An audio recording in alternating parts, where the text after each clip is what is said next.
What if your fear of being seen was linked with your childhood experience? Not simply at school with your peers, but mainly at home with your family, your immediate family, your siblings, your extended family. What if? I know I've been hearing a lot of talk about the need to be authentic, the need to allow yourself to be seen and experienced in your fullness, in your humanness, in your divinity for who you totally are, right? And I know it's something that I've struggled with a lot. And I was listening to something, I'll link her video. Her name is Avita, and she talks a lot about basically childhood trauma from narcissism, from narcissistic parents, and how it has affected your adult life. And her talks are so just introspective. And she was talking about it today. She was talking about the fear of being seen being linked directly to your childhood. And when she talked about it, I was like, aha, wow, I never thought of it like that. I'll make sure I link her video down below. But yes, for me personally, and I'll tell of my personal experience.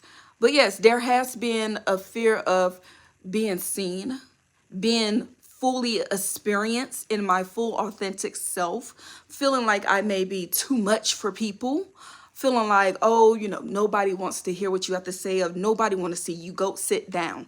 And even with me saying that, it's like, Jessica, where does that thought come from? Is that your voice? Nobody wants to go see you. Sit down. You're doing too much. Is that your voice, Jessica? No, that's not your voice. Who is that the voice of?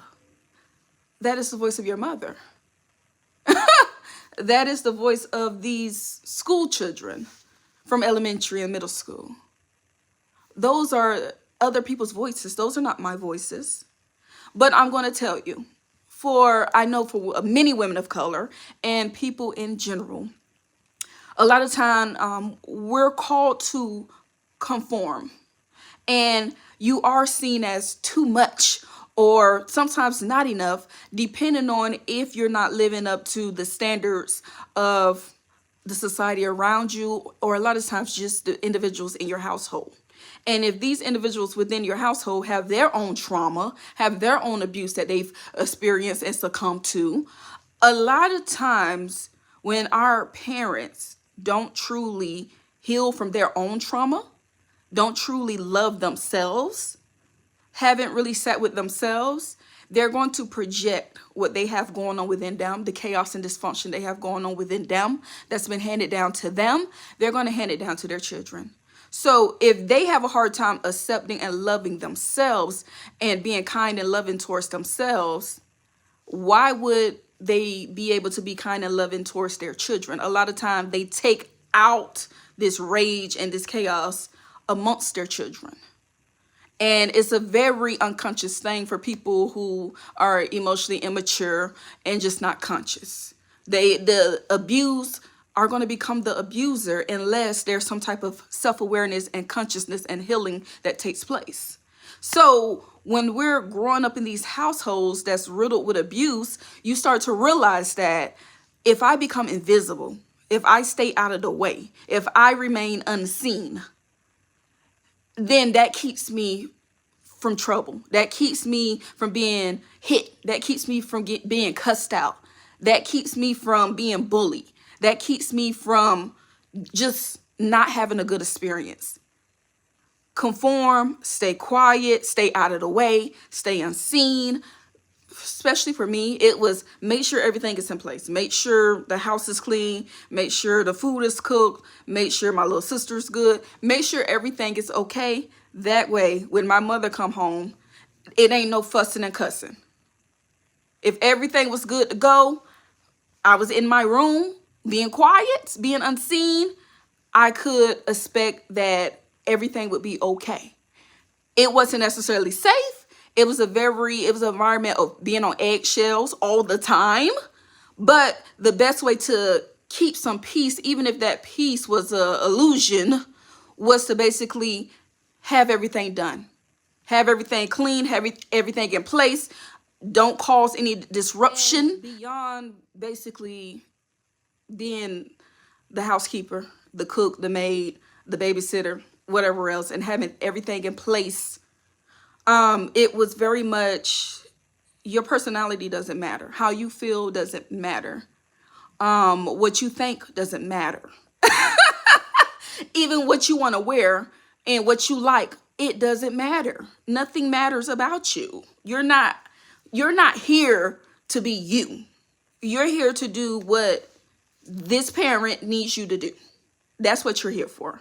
You're here to satisfy them, do things that make them look good as a parent, and stay in your place. We don't care what you like. We don't care what you feel. We don't care what you think about.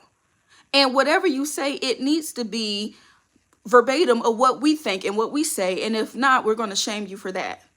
I remember sharing, I don't know how we got into the conversation, but I had to be like maybe 13, 14. And I was like, yeah, if I have kids, I wouldn't want to, I would probably go natural. I would have my babies natural. I wouldn't use any medication or anything. And it's so interesting that now I'm into holistic healing and herbalism and things like that. It's always really been in me, but I wasn't fully allowed to dive into it until adulthood. But even then, I'm like, no, we'll have the babies natural. We're not going to be using any type of medicine or anything like that, that may cause issues. And I remember sharing that. And this was just in my immediate home. And my mother was like, you need to shut up. You sound stupid. I'm laughing, but these are the type of conversations where anytime I would share something that was not like her opinion, it was, oh, you don't know what you're talking about. I could literally pick out a shirt and be like, oh, this shirt is nice while we're shopping. Oh, this shirt is nice. And if she didn't like it, it was like, no, it's not nice. It's ugly. You don't have any style. You don't have any taste. Put it back. And she'll pick out something. Do you like this? And I'm like, and she's like, oh, well, you don't have any style, any taste anyway. You're going to get this and you're going to wear it. So it was a very, you're not an individual. What you think, who you are, it doesn't matter. Stop with the weird shit. Stop with the, I remember I wanted to play flag football because I've always been like a little tomboy. And my mom was like, that's for dykes. You ain't doing that shit. You're going to sign up for cheerleading. Actually, I already signed you up. I'm going to be at the tryouts watching you. And you better not mess it up. You better actually do what I've seen that you can do and make it, because you're going to be a cheerleader. And it's basically I was the vessel which my mother was attempting to relive her childhood through. So it's just I learned that being unseen and being invisible and basically just disappearing was the best way to keep me safe. And even when I was at school, people, you think you all that, Miss Barbie doll. Oh, you think you all that. Oh, why you always dressing up every day? Oh, you doing too much. Oh, you a little weird. You don't talk about the stuff we talk about. Why are you talking about what love is and what God is? Why are you talking about this stupid stuff? We talking about parties and the boys and stuff. Why are you talking about this weird shit?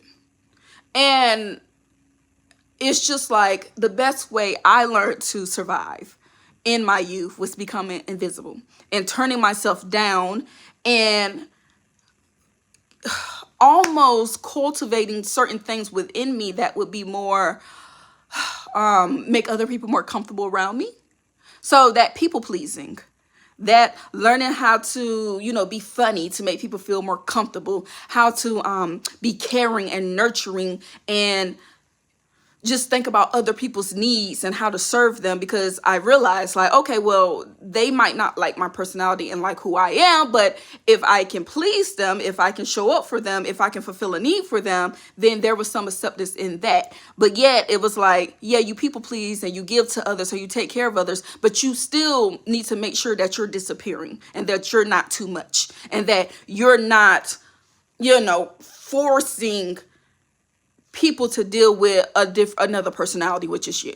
It needs to be all about them. So yes, I know there are so many people, men and women, who felt like being seen, being perceived as a child, people watching you, having eyes on you, meant danger. It meant that you were going to be bullied. You were going to be mentally, verbally, physically, emotionally, psychologically abused. You were going to be sexually abused. So the best thing to do was to hide yourself, become invisible, disappear, hide, stay away. And this follows you into adulthood. Because a lot of what we've learned in childhood is simply hardwired in us in adulthood. And we're operating in this very way, not realizing that it was due to attempting to survive during our childhood.